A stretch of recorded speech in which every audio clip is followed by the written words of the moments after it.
Marcos, que essas duas normas, elas, elas são um tanto até estranhas, e eu acho que o professor Roberto também já conversou com vocês sobre outros temas, porque uma das leis, ela está parcialmente revogada, a Lei 5.197, de 67, de Lei de Proteção à Fauna, vieram outros instrumentos legais que até foram mais abrangentes na questão da fauna, e aí é estranho ela estar no edital.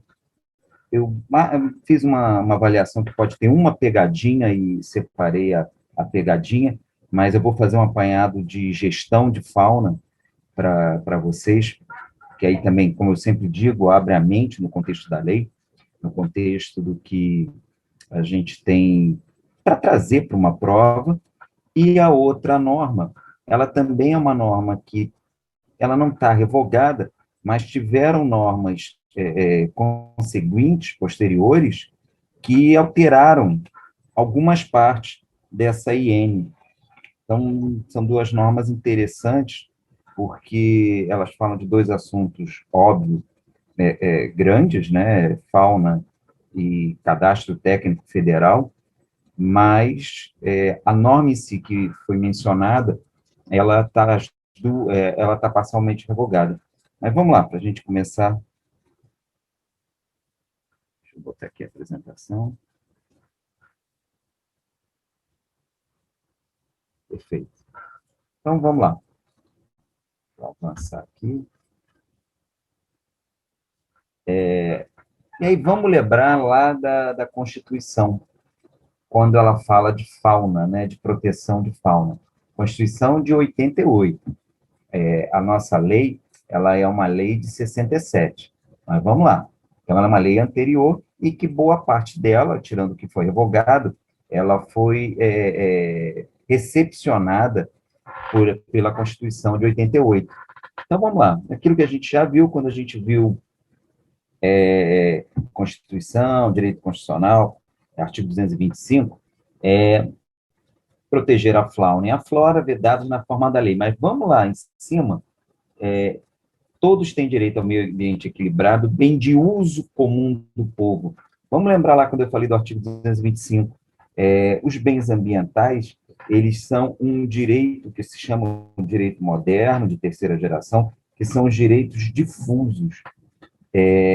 A natureza, a fauna, as árvores, elas não são do Estado. Vamos ficar com isso na cabeça. A fauna não é do Estado, não é da União, não é, do governo federal a fauna. Ela é de todo mundo, é um direito difuso, é de toda a sociedade. Cabe, sim, claro, ao poder público atribuições especiais para conservação e a coletividade como um todo, no sentido de proteger. Então, vamos lá lembrar. Então, na Constituição, ela não colocou que a fauna ela é um bem do Estado, ela coloca que a fauna é um bem difuso. Não vamos tirar isso da mente, não. E, de novo, aquele parágrafo 7º que eu conversei bastante, que é aquela questão da emenda constitucional 96, que trouxe essa questão do maus tratos, mas fez uma exceção, trouxe uma excepcionalidade, que é a questão se ela for relacionada a um bem cultural, né? É o sopesar da própria Constituição, que fala de preservação do bem cultural, em contrapartida ao bem ambiental. Como eu já mencionei, não tem pesos, né? É tentar ao máximo equilibrar e ajustar o que está na Constituição, e hoje em dia esse parágrafo 7º ele ainda está numa ADIM, né? Uma ação direta de inconstitucionalidade, ainda sem previsão de ser julgado. Então, do artigo 225, falando de fauna, lembrar isso, que hoje em dia é um bem difuso, é todo mundo, e está proibido os maus tratos, vírgula, exceto se você tiver aquele suposto maus tratos, aquela questão relacionada a um bem cultural, a um bem de natureza e material integrante do patrimônio cultural brasileiro, no texto da Constituição.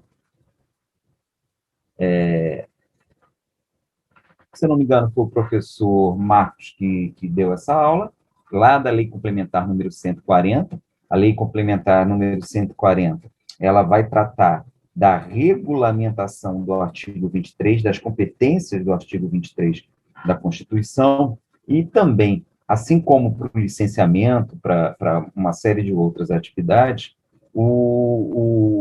a Lei 140 também trouxe regulamentação para os aspectos que tangem a fauna.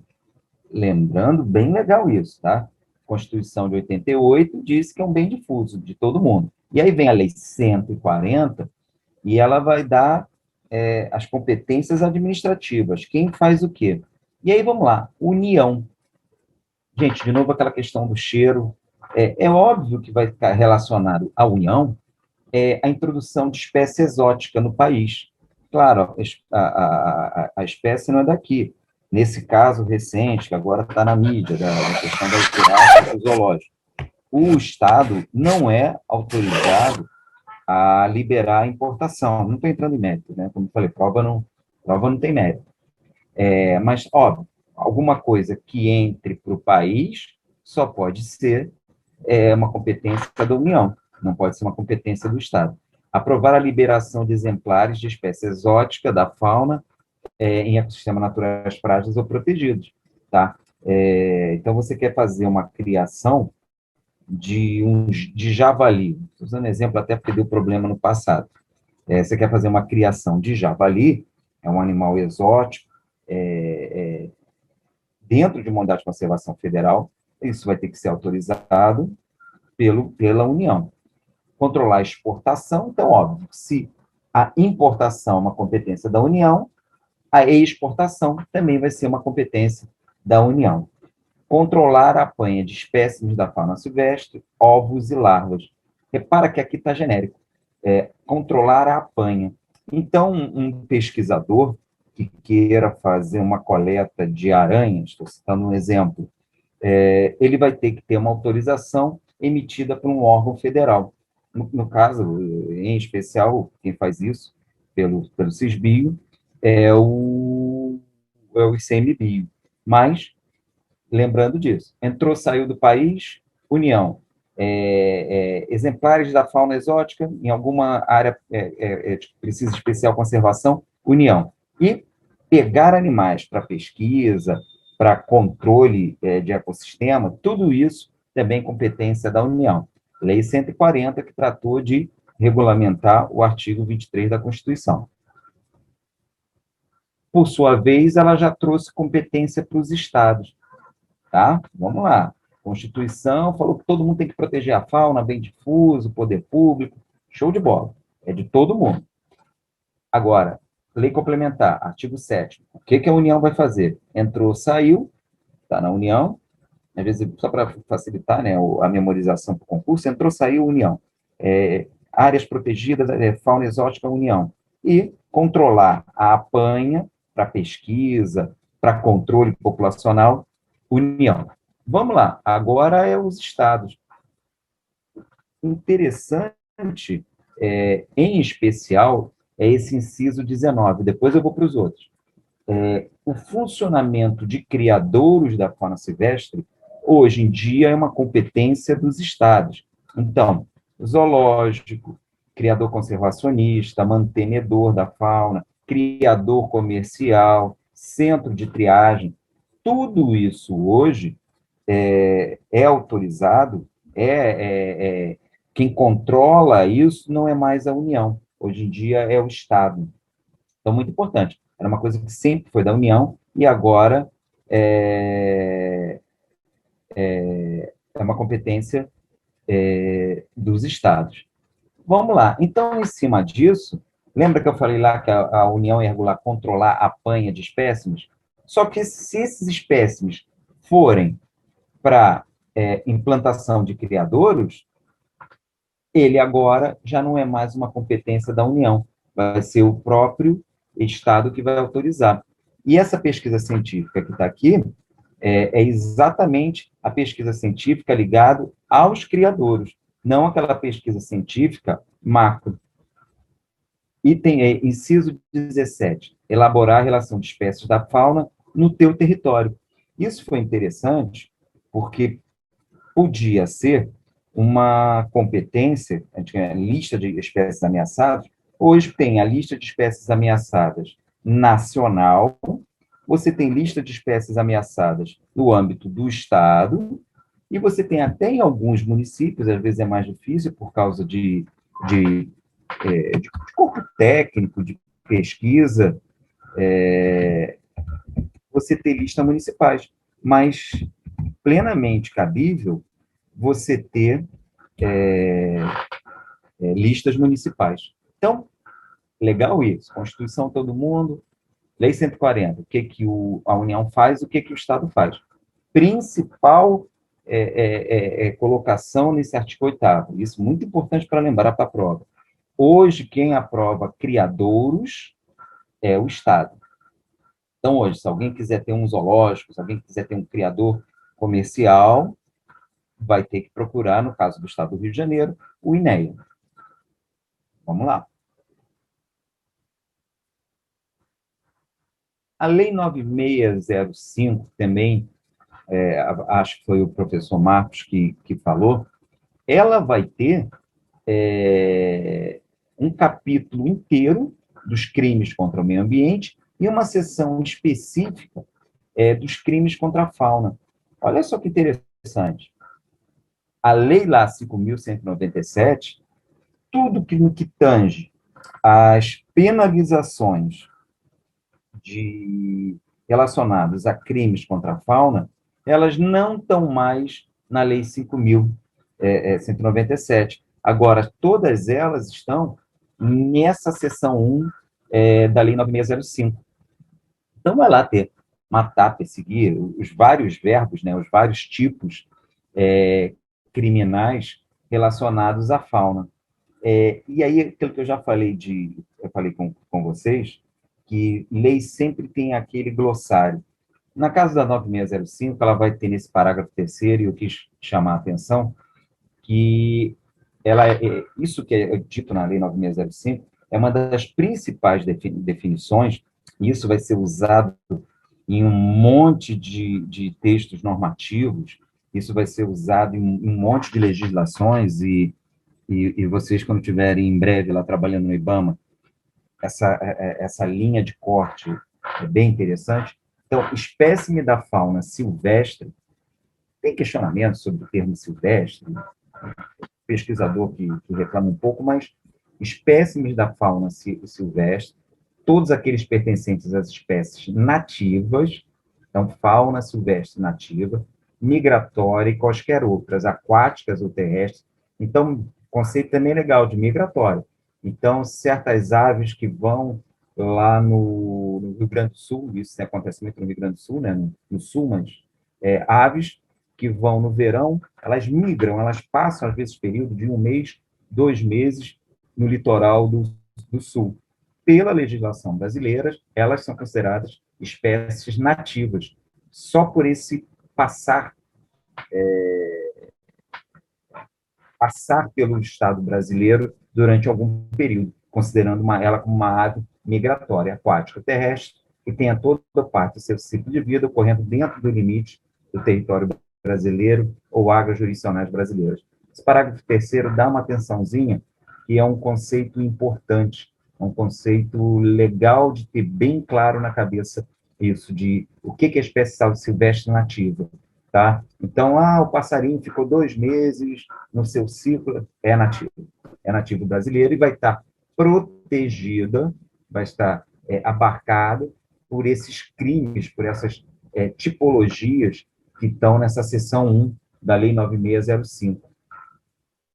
A Lei 9605, ela acabou por revogar uma série de artigos da Lei 5.197, que é o tema, né, que está no edital. Mas como tudo que eu estou falando também está no edital, acaba funcionando também como um lembrete, e para a gente chegar na lei objeto mesmo do edital. Vamos lá. Nesse próprio artigo 29, os parágrafos são interessantes, só para pena aumentada, quer dizer, tanto lá na sanção administrativa do 6514, quanto aqui na pena, ocorre que em situações excepcionais graves, espécie ameaçada de extinção, um período proibido da caça, isso aí ainda é um resíduo, e a gente vai ver na 5.197, que isso é interessante.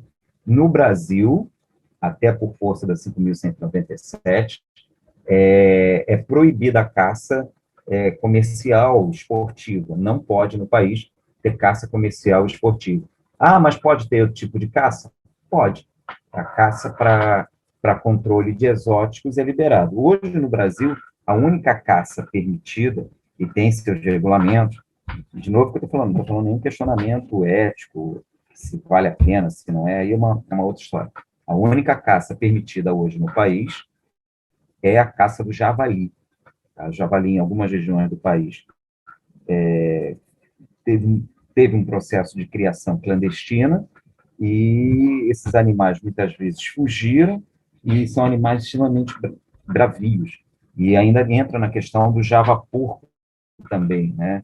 Da procriação, muitos javalis, o javali gosta da porca, e a porca gosta do javali macho. E acontece muito de reprodução desses híbridos. Então, hoje, no país, é autorizado essa caça, tem regulamentos, modelo de armamento, tem uma série de regulamentos, e isso há um controle, um registro no IBAMA, e aí um pouquinho já, a gente vai ver mais à frente, o Cadastro Técnico Federal.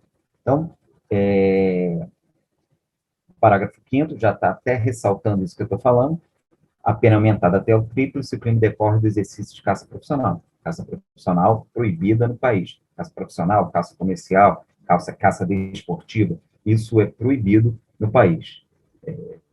As disposições desse artigo não se aplicam aos atos de pesca. A pesca, já lá no 9605, ela vai ter uma outra seção específica para os tipos relacionados à pesca. Então, vamos lá. A Lei 5.197 dispõe sobre a proteção à fauna e dá outras providências. Artigo 1º, isso é bem interessante, vamos lembrar lá da Constituição. Os animais de qualquer espécie, qualquer fase de seu desenvolvimento, e que vivem naturalmente fora do cativeiro, constituindo a fauna silvestre, vê lá que na 9605, ela já foi mais abrangente, né? Ela já até falou de migratória, falou em terra, em água, mas era o conceito lá de 1967, constituindo a fauna silvestre, bem como seus ninhos, abrigos e criadores naturais, são propriedades do Estado. Olha que diferença lá da nossa Constituição. Isso aí foi recepcionado parcialmente, porque hoje um papagaio, ele não é da União, ele não é do IBAMA, ele não é do governo federal. Esse papagaio é da coletividade, é de todo mundo, lembrando lá do artigo 225. Então, isso foi um conceito que mudou em relação à fauna silvestre. A fauna silvestre não é da União, ela não é do IBAMA, não é do Ministério do Meio Ambiente, não é do governo federal, não é do presidente da República, ela não é da União, ela é um bem difuso. Então, legal isso, eu botei ali a setinha para a gente lembrar. E o artigo 2º, muito importante, é proibido o exercício de caça profissional no país. Caça desportiva, caça profissional, caça comercial, qualquer coisa que tenha uma relação de comércio na caça, no país é proibido. Ah, mas você falou que para controle de exóticos é liberado. Sim. Mas alguém está ganhando dinheiro para esse controle. Óbvio, de repente vai ter alguém que vai dirigir um carro para o caçador fazer esse controle. É só a gente ter a percepção de que isso não é uma caça comercial. Não há. E aí, nós, IBAMA, e já falando como curiosidade, e tomara que vocês futuramente trabalhando junto com isso, foi uma investigação que a gente fez em 2010, faz um tempinho, mas parece que continua pipocando isso. É liberado a caça para o abate, né? Existe uma espécie exótica invasora, javali. a gente descobriu, isso foi no Paraná ou em Santa Catarina, vou lembrar exatamente, foi por ali, que havia criado. Então, essa caça, ela teoricamente é para acabar um dia, né? Eu vou caçar esses javalis que estão na natureza, fazendo um esforço para, com o tempo, não existir mais javali solto na natureza e isso acabar. E aí a gente descobriu um criador clandestino que criava javali, soltava na natureza e deliberadamente ele vendia pacotes de caça. Vendia a picape, vendia o motorista, a pessoa que se movimentava na região, alugava cachorro, ou seja, ele vendia pacotes de caça. Isso está proibido. Isso vai ter um conceito de caça profissional, de caça comercial, tá bom? Só para a gente ter bem essa diferença. É proibido o comércio de espécimes da fauna silvestre de produtos que impliquem na sua caça, perseguição, destruição ou apanha. Então, já desde lá, da lei de 67, já diz isso, olha, pegar o bicho na natureza e comercializar, não pode. O que pode ter é você ter criadouros, né? Você ter é, é, é, locais que muitas vezes, a partir de animais oriundos de apreensões, você consegue ter gerações de filhotes, e assim, esses filhotes você pode comercializá-los. Hoje, no Brasil, funciona isso. Se você quiser comprar um papagaio, você tem como comprar um papagaio regular. Você vai no estabelecimento comercial, hoje em dia, devidamente autorizado pelo órgão estadual competente, e você vai comprar um animal com uma marcação, ele vai ter uma anilha, um chip, vai ter modelos de marcação, vai ter uma nota fiscal, vai ter um registro no sistema, que aí qualquer policial, qualquer agente de órgão ambiental descobre a regularidade daquele papagaio. Ao contrário dessas feiras de animais silvestres, feira de Caxias, né, talvez seja a mais famosa, né, que esse animal ele vem oriundo de uma caça, de uma apanha na natureza irregular. Então, desde 67, que você já tem esse conceito de ter uma origem legal, uma origem regular desse animal. Artigo 4. Nenhuma espécie pode ser introduzida no país sem o parecer técnico, vai ter que ter um técnico que diga, e muitas vezes a burla esse artigo 4, lá de 67, ao longo da nossa história, trouxe muitos problemas. O caramujo, né, um dos exemplos mais famosos, e outros, em alguns aspectos, a tilápia, do jeito que ela foi criada. Então, nenhuma espécie poderá ser introduzida no país sem um parecer técnico oficial e licença expedida na forma da lei. Então, já desde lá, de 67, que já diz que tem que ter um parecer técnico e uma licença, né, uma autorização expedida.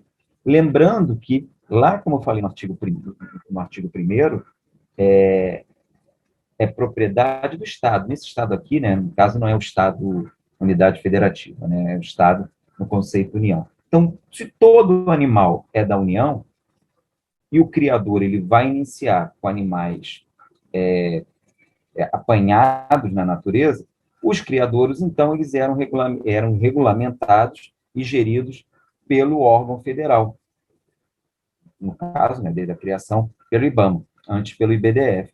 Então, lembrar da lei de 140, né, na lei complementar número 140. A lei complementar 140, já no conceito de difuso da fauna ser de todo mundo, ela simplesmente regulamentou, olha, já como que é de todo mundo, já que fauna é de todo mundo, quem vai gerir, quem vai controlar vai ser o Estado. Então, a partir da lei complementar 140, a gestão de criador deixa de ser da União e passa a ser dos estados. Eu peguei de novo, tem que dar aquela lidinha na lei, mas peguei o artigo 6º, Porque esse artigo 6º, ele trouxe, de certa forma, como ele não está revogado, ele trouxe aspectos, às vezes, problemáticos, principalmente para o IBAMA, porque era muito cobrado do IBAMA e os criadores, que o IBAMA desse incentivos, até econômicos, né? E o entendimento desse artigo 6º que não é o IBAMA, não é o órgão federal que faz a gestão que vai ter estímulo. Estímulos são dos órgãos, dos bancos que financiam o BNDES, SESC, SENAI, Sistema S, quer dizer, tem outros entes que são relacionados a estímulos econômicos, que estimulam atividades. Então, mas também, por sua vez, já foi legal no texto da lei ele entender isso, e aí é uma política pública que, de novo, a gente está estudando sem méritos, né? Que é uma política pública você estimular criadouros para você não ter a retirada e comércio de animais irregulares da natureza. Eu sou uma pessoa de bem, quero ter uma vida certinha, não quero fazer nada errado, não quero ter problema com polícia, com órgão ambiental, com ninguém, não quero ter problema, chatice com ninguém. Poxa, mas eu adoro papagaio. Meu bisavô tinha um papagaio, meu avô tinha um papagaio, eu quero ter um papagaio. Então, entendeu-se como uma política pública, que já que esta sociedade gosta, admite ter animal silvestre como animal de cria, né, como animal pet, esse é um termo até mais moderninho, como animal doméstico, então tem que ter criadouros. Então vai ter que ter criadouros para ter animais disponíveis por um preço acessível para as pessoas terem animais silvestres e não precisarem recorrer à retirada da natureza. Então, lembrando isso, como uma política pública, poder público, vamos ter uma alternativa para a feira irregular, vamos ter uma alternativa para o tráfico de animais. Isso aqui é interessante também, que até a gente trabalha, por exemplo, como parte da lei, ela está revogada, mas outras partes não. Isso aqui é legal, muito exemplificativo de modos que você não pode fazer essa apanha, não pode fazer essa caça dos animais. Então, tem algumas coisas muito óbvias, né? Ali o artigo 10 alinha aí, nos jardins zoológicos, nos parques e jardins públicos. É óbvio que eu não posso pegar um animal que está no zoológico, num parque, mas é interessante ter esse o olhar dessa lei nesses impedimentos, né, que já uma lei de 67 ela já dava. Então, hoje tem leis mais modernas, leis com penalidades, mas ainda tem esses resquícios que são interessantes, que trazem, porque eu quero trazer vocês muito para o conceito da lei. Ela já trazia em 67 preocupações muito interessantes com maus tratos, com modelos de retirada dos animais. Esse artigo 10, ele vai estar muito relacionado a maus tratos. Item, a linha C, armas de calibre 22 para animais de porte superior ao tapiti, né? O coelhinho, aquele coelhinho, né? Um coelho silvestre brasileiro. Por que o calibre 22? Porque a munição, né, o projétil, é muito pequenininho. Então, ele ia causar dor e incômodo, porque você tem que dar vários tiros no animal para poder caçá-lo, desde que fosse autorizado, e isso, então, entendeu-se que isso é maus tratos. Então, a lei também, além da questão da preservação, da manutenção dos bens do Estado, ela também já traz preocupações de maus tratos. Dependente, não é do edital de vocês, do decreto lá do Getúlio Vargas, que tem uma de 32 que se discute se ainda ele é válido ou não válido. Talvez o primeiro instrumento normativo no país sobre maus tratos. Mas passa o olho nesse artigo 10, porque ele tem um cheiro de maus tratos, ele quer trazer também para essa lei essa preocupação com maus tratos.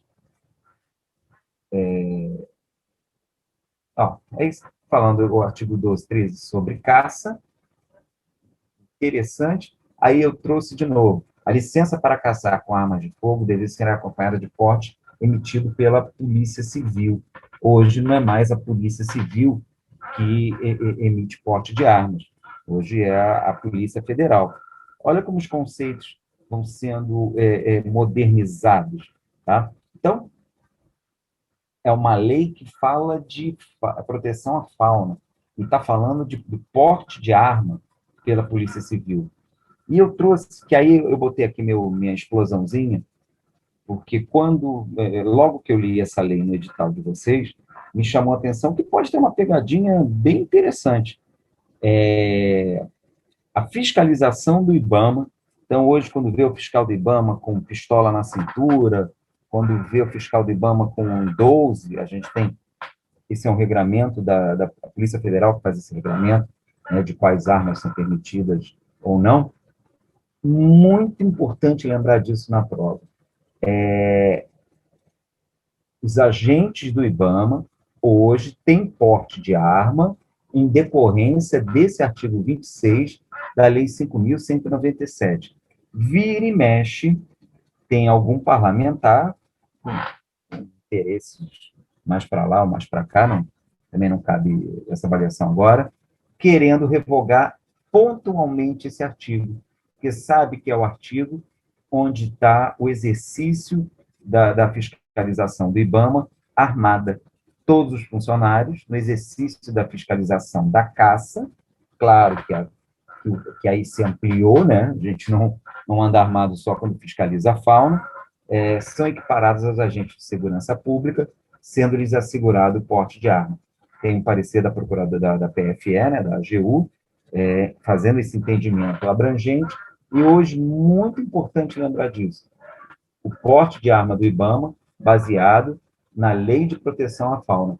O Código Florestal anterior, o Código de 65, o professor Vitor deu aula sobre ele, ali também tinha um artigo semelhante, que o agente de fiscalização para vegetação, para matas, né, para unidade de conservação, lá na lei do Código Florestal, né, que regulamentava o uso das florestas, lá na lei tinha um artiguinho semelhante, que dizia exatamente a mesma coisa, que o agente de segurança, que o agente ambiental, né, ele teria o porte de arma equiparado a um agente de segurança pública. Só que quando o antigo Código 4.175 foi revogado, não colocaram um novo artigo nesse sentido. Já é uma lei mais moderna, que tentou focar somente na questão, né, da legislação de flora, nas regulamentações de flora. Mas não, nessa de fauna ficou. E isso hoje é que dá o porte de armas para os agentes do IBAMA. Muito interessante e muito pertinente, às vezes, uma pergunta sobre isso, baseado nessa lei, que, como eu disse, é uma lei mais antiga, com algumas partes revogadas e outras partes superadas por entendimentos mais recentes. Vou voltar um pouquinho que a gente está falando. Olha, lembra que a gente falou de educação ambiental, daqueles programas. E são aquelas coisas da lei, que uma lei, ela avança, mas o fato de estar escrito no texto legal não significa que aconteça. Dentro de 2 anos, a partir da promulgação da lei, ou seja, até 69, nenhuma autoridade poderia permitir a adoção de livros escolares que não contêm textos sobre a proteção da fauna. Olha que interessante. O programa de ensino de nível primário e médio deve contar pelo menos com 2 aulas anuais sobre a matéria que se refere ao presente artigo. Olha que bacana. A lei de proteção à fauna, ela pensou também lá na educação. Então, ela implicou que livro, que aula, vamos lá, o conceito lá da nossa aula de educação ambiental. O parágrafo 1º falou da educação formal, e olha aqui o parágrafo 2º. Igualmente, o programa de rádio e televisão deverá incluir textos e disposições aprovados no limite de 5 minutos semanais, distribuídos ou não, em diferentes dias. Então, olha que bacana, a lei de proteção à fauna, ela trouxe uma preocupação de trazer educação ambiental especificamente em relação aos espécimes da fauna. Indicar maus tratos. Olha como se isso fosse realmente feito, olha que importante você ter obrigatoriamente 5 minutos semanais falando de proteção à fauna, 2 aulas anuais falando só de proteção à fauna. É claro que muitas vezes nos contextos de aula de biologia, principalmente ciências, biologia, tende-se de alguma forma, eu dei aula de biologia há muitos anos, aula de ciências há muitos anos também, tende-se a você abordar esse tema, muitas vezes sem até a formalização do que prevê esse artigo da lei, mas não necessariamente ele é cumprido. Trouxe também esse artigo dessa lei, porque ele traz o nosso conceito lá da educação ambiental, amplo. Nenhuma autoridade permitia a associação de livros que não tenham texto sobre a proteção à fauna. Então, mesmo num livro de português, né, vai ter que seria interessante a citação de um texto de fauna, né, sujeito, predicado, aquela parte toda que a gente lembra de gramática, de ortografia, gramática, em textos que, de alguma forma, tivessem valores relacionados à proteção à fauna. Mesmo outras disciplinas, trazer esse conceito, filosofia, sociologia, trazerem trazer esse conteúdo de proteção à fauna. O artigo 37, o Poder Executivo regulamentará a presente lei, que for julgado necessária a sua execução. Então, durante muito tempo, o IBAMA, junto com o CONAMA, fez regulamentos das categorias de criador, regulamento de marcação. Com o passar do tempo, muitas dessas decisões, desses regulamentos, foi-se para o CONAMA. Lá, quando se cria o Conselho Nacional de Meio Ambiente, entendeu-se que não caberia só ao IBAMA definir tudo, que era impertinente, era interessante, escutar a sociedade como um todo, escutar os órgãos estaduais, órgãos municipais, instituições científicas, que elas teriam contribuições fundamentais para essa revogação. Tá? Aqui está essa lei entrando, revogado o decreto-lei de 20 de outubro de 43, que é esse do Getúlio Vargas, que tem uma discussão se ele foi revogado ou não, se não é. Depois até eu boto um texto lá no grupo sobre isso, mais por curiosidade, menos como matéria de prova. E lembrando isso, olha, uma lei de 67, pelo presidente, né, pelo general Castelo Branco, tá? Bem legal ter essa lei na cabeça, esses detalhezinhos de pegadinhas que pode ter. Essa lei ela acaba sendo uma lei de leitura rápida, porque tem bastante coisa revogada nela, e é isso. Hoje, trabalhando, você meio que traz essa lei para o teu contexto, mas hoje em dia, no teu cotidiano, hoje em dia, no cotidiano, você vai trazer mais a 9605, a lei complementar e a própria Constituição, além de um monte de regulamentos. E aí é uma infinidade de regulamentos, que nenhum deles foi exigido no edital de vocês, então não adianta ficar preocupado. Mas é muito regulamento. Instrução normativa para marcação, instrução normativa para passarinho, instrução normativa para criadores, instrução normativa para funcionamento do centro de triagem, é um calhamaço de regulamentos internos. Mas, para o contexto fauna como um todo, dentro do que o edital pediu, o que está aqui exibido já atende bem razoavelmente, tá bom?